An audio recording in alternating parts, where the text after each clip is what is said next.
दोस्तों, अगर मैं ये बोलूं कि आपने यूनिवर्स को टेकन टू बी ग्रांटेड ले लिया है, हमको ये लगता है कि सूरज की जिम्मेदारी है कि वो प्लैनेट्स को बांध के रखे और मिल्की वे की जिम्मेदारी है कि सूरज को बांध के रखे। लेकिन ऐसा नहीं है। जितनी रोशनी हमें दिखती है वो 100% स्टार्स के कारण है। लेकिन इन सारे स्टार्स के मासेस को अगर हम जोड़ लें तो ये मुश्किल से 2% मास बनाते हैं, टोटल जितना मास हमें चाहिए उसका। लेकिन अगर गैलेक्सीज को देखा जाए तो गैलेक्सीज के अंदर जो ग्रेविटेशनल पुल जनरेट होता है, थैंक्स टू न्यूटन की हमें पता चलता है कि किस तरीके से हम ये निकाल सकते हैं कि कितना ग्रेविटेशनल पुल है, उसके लिए हमें कितना मास चाहिए। तो वो 50 गुना ज्यादा है उस मास से जो कि स्टार्स सब मिलकर बनाते हैं। अब यहां पर ये बात आ जाएगी तो भाई खाली स्टार्स ही थोड़ी ना है, हमारे पास तो न्यूट्रॉन स्टार भी हैं, व्हाइट ड्वार्फ भी हैं, ब्राउन ड्वार्फ भी हैं, ब्लैक होल्स हैं, पल्सर्स हैं। बिल्कुल सबको मिला लो। इसके अलावा नेबुलाज को भी मिला लो, जो डस्ट है, जो क्लाउड्स है, जो इंटरगैलेक्टिक गैसेज है, सबको मिला लो, फिर भी हम उतना मास नहीं बना पाते जितना मास हमें चाहिए कि हमारा सूरज हमारी मिल्की वे गैलेक्सी को छोड़ के न भाग जाए। लेकिन ऐसा होगा क्यों? दोस्तों, मैं हूं तुम्हारा mentor friend Manish Purohit, I am a former scientist, और आज हम बात करने वाले हैं एक ऐसी गुत्थी की जो सुलझने का नाम ही नहीं ले रही। लेकिन दोस्तों, शुरू करने से पहले निम्बस एजुकेशन की ऐप को डाउनलोड करा कि नहीं, एक्सप्लोर किया कि नहीं, डिस्क्रिप्शन में लिंक मिल जाएगा, जल्दी से जाओ, ऐप को डाउनलोड करो, कोर्सेज को एक्सप्लोर करो। Quantum computing, astronomy, astrophysics and rocket technology, ऐसे कुछ कोर्सेज को वहां पर इस वक्त चालू किया गया है। एक्सप्लोर, और अगर पसंद आए तो एनरोल भी कर लेना कोर्सेज में। दोस्तों हम बात करने वाले डार्क मैटर की। तो हुआ ये कि मान लीजिए कि हमारे पास जो सूरज है, जो हमारा स्टार है, अभी इसकी स्पीड है 220 किलोमीटर पर सेकेंड, और गलती से अगर इसकी स्पीड इसकी 3 गुना हो जाती है, यानी 660 किलोमीटर पर सेकंड की स्पीड से अगर हमारा सूरज चलने लगे, दौड़ने लगे, तो ये मिल्की वे गैलेक्सी को छोड़ के निकल जाएगा।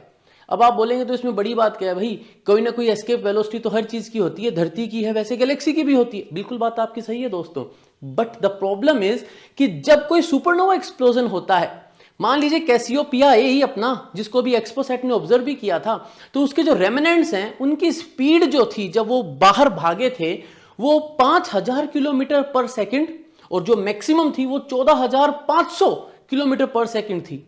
बट वो तो मिल्की वे को छोड़कर नहीं निकले।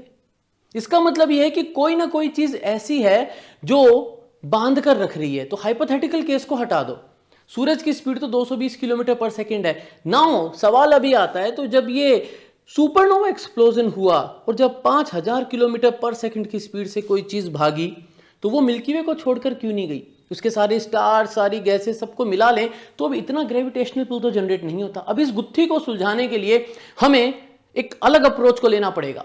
सारा जो मैटर है दोस्तों वो इलेक्ट्रॉन, प्रोटॉन, न्यूट्रॉन, इन्हीं सबसे बना हुआ है, इन्हीं का कोई ना कोई कॉम्बिनेशन है, कुछ हाई एनर्जी, कुछ नॉर्मल। बट एक ऐसा मैटर भी है जो दिखता नहीं है।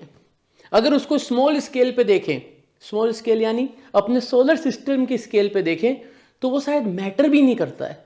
यानी एक ऐसा मैटर जो जब भी मैटर करता है जब उसको गैलेक्सीज या यूनिवर्स की स्केल पे देखा जाता है, उसको कहते हैं डार्क मैटर। यानी हमारा सूरज धरती को कैसे बांध के रखता है, इसके अंदर डार्क मैटर का शायद कोई रोल ना हो, लेकिन हमारी गैलेक्सी सारी स्टार्स को कैसे बांध के रखती है। क्यों? वो जो स्टार्स है जो सबसे दूर घूम रहे हैं, एकदम मिल्की वे गैलेक्सी की एज पे घूम रहे हैं, उनकी वेलोसिटीज क्यों कंफर्म नहीं कर पा रही इस चीज को कि यह सिर्फ और सिर्फ विजिबल मैटर का ग्रेविटेशनल पुल है, वहां डार्क मैटर मैटर करता है। अब सबसे बड़ी बात है दोस्तों कि डार्क मैटर अगर मान लीजिए हम हटा देते हैं इस ब्रह्मांड से, तो क्या होता? तो होता यह कि जो हमारा सोलर सिस्टम है, जब ऐसे सोलर सिस्टम्स बन रहे होते तो उसके अंदर स्टार्स होते, प्लैनेट्स भी होते, लेकिन शायद टेरेस्ट्रियल प्लैनेट्स नहीं हो पाते।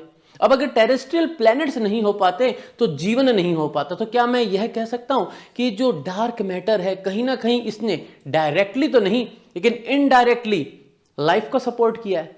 जानते हैं कैसे। अब देखिए जीवन की उत्पत्ति कैसे हुई। भाई जीवन की उत्पत्ति हुई जब ऑर्गेनिक मैटर बना। एक कदम पीछे लेते हैं, ऑर्गेनिक मैटर कब बना? जब हमारे पास कार्बन, हाइड्रोजन, नाइट्रोजन, ऑक्सीजन, ये सारे एलिमेंट्स आए। चलो हाइड्रोजन, हीलियम, ये सब तो बिग बैंग के बाद ही बन गए थे, उनसे स्टार्स भी बन गए थे। बट कार्बन, ऑक्सीजन, नाइट्रोजन, ये वाले जो एलिमेंट्स हैं ये तो जब बनते हैं जब जो स्टार है उसके अंदर का कोर कोलैप्स होने की कोशिश कर रहा होता है। लेकिन उसका भी मुझे क्या फायदा क्योंकि अगर वो कोलैप्स हो रहा है और वहां पर एलिमेंट्स बन रहे हैं, फिर भी अगर स्टार के अंदर बन रहे हैं, तो how can I reach there? इसका मतलब ये कि स्टार को वहां पर एक्सप्लोड भी होना पड़ेगा और उसको इन सारे एलिमेंट्स को बाहर फेंकना पड़ेगा। चलो भाई, ये भी होता है अपने ब्रह्मांड में, हम इसको कहते हैं सुपरनोवा एक्सप्लोजन। अब प्रॉब्लम ये आ जाती है कि जब सुपरनोवा एक्सप्लोजन होता है, तो जब बाहर फेंका जाता है सारा मैटर, वो मैटर जो है वो बहुत तेज स्पीड से बाहर फेंका जाता है। हमारी अर्थ की एस्केप वेलोसिटी है, यानी अगर एक सर्टेन स्पीड से तेज कोई चीज जा रही है तो वो अर्थ के ग्रेविटेशनल पुल को छोड़कर चली जाएगी।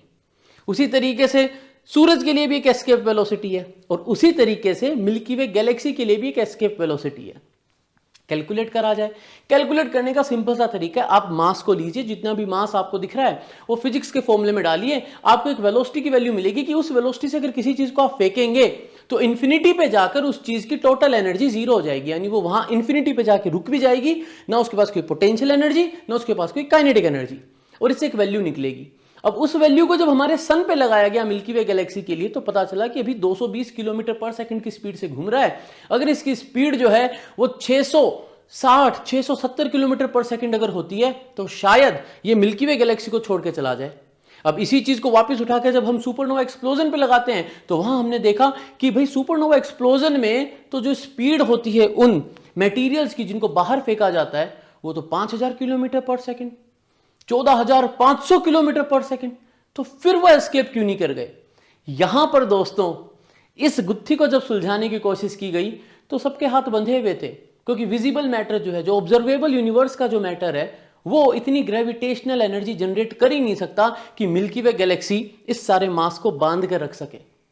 वहां पर हमें जरूरत पड़ी डार्क मैटर की। तो हम ये कह सकते हैं डार्क मैटर एक वो मैजिकल सा मैटर जो डार्क है, मतलब हमें ना आंखों से दिखता है, ना विजिबल रेंज में दिखता है, ना किसी और इलेक्ट्रोमैग्नेटिक स्पेक्ट्रम की रेंज में दिखता है, जिसका हमें पता जब चलता है जब हम ऐसी कैलकुलेशंस करते हैं कि कौन कितना तेज जा रहा है, क्यों एस्केप वेलोसिटी जो है वो कम है, क्यों एस्केप वेलोसिटी ज्यादा है। तो इन कैलकुलेशन से हमें एक हिंट मिलता है कि शायद इस ब्रह्मांड में कुछ एक ऐसा मैटर है जो हमें कतई नहीं दिख रहा, किसी भी तरीके से नहीं दिख रहा, बट वो एक इतना बड़ा रोल प्ले कर रहा है कि हमारे सूरज को, हमारे जो सुपरनोवा एक्सप्लोजन्स होते हैं उसके अंदर जो मैटर निकलता है उसको बांध के रखता है। क्यों? क्योंकि अगर वो जो मैटर बाहर निकला सुपरनोवा एक्सप्लोजन से, वो अगर गैलेक्सी के बाहर चला जाता है और इंटरगैलेक्टिक स्पेस में चला जाता है, तो वहां पर वो घूमता तो रहेगा, यानी वहां पे कार्बन नाइट्रोजन ऑक्सीजन पहुंच गए, वो घूमते तो रहेंगे, लेकिन कभी टेरेस्ट्रियल प्लैनेट की फॉर्म नहीं ले पाएंगे। टेरेस्ट्रियल प्लैनेट अगर नहीं बनेगा तो लाइफ फॉर्म नहीं बन पाएगी। यानी एक ऐसा ब्रह्मांड जहां पर अगर डार्क मैटर नहीं होता तो शायद वहां पर सोलर सिस्टम जो बनते जैसे हमारा है, तो वहां पर सिर्फ गैस जाइंट्स होते हैं। शायद वहां पर हमारे पास पानी भी नहीं होता, हमारे पास टेरेस्ट्रियल प्लैनेट्स भी नहीं होते, और हमारे पास ह्यूमन लाइफ भी नहीं होती। तो दोस्तों अगर वीडियो पसंद आया तो लाइक शेयर सब्सक्राइब जरूर कर लेना, बेल आइकन जरूर दबा देना। मिलेंगे अगले वीडियो में दोस्तों, तब तक के लिए जय हिंद। जाने से पहले ये फैमिली मेंबर्स हैं, बहुत सारा मन से आप सभी को शुक्रिया कि आप अपना साथ हमारे साथ बनाए रख रहे हैं।